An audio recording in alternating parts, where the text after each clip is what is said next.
নিরুপমাও thanks বলতে চাই তোমায়। সতীশের কেসটা যেভাবে তুমি হ্যান্ডেল করলে, আমরা তো কেউ ভাবতেই পারিনি ওকে ফিরে পাবো। সবটা তোমার জন্য হলো। আমি কিছু করিনি, ইনফ্যাক্ট কিছু করতেই হয়নি। গেস্ট হাউস থেকে বেরিয়ে দেখি গাড়ির ভিতর সতীশ বসে আছে। এটা করতে গিয়ে কিন্তু ভয়ঙ্কর বিপদের মধ্যে পড়তে হচ্ছিল তোমায়।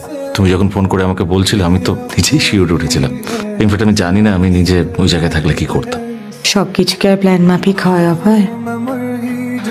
প্ল্যানের বাইরেও অনেক কিছু ঘটে, ঘটতে দিতে হয়, না হলে তো মানুষ ভুলে যাবে যে তারা বেঁচে আছে। আর কি কি ঘটাতে দিয়েছিলে যার থেকে তুমি বুঝতে পেরেছো তুমি বেঁচে আছো?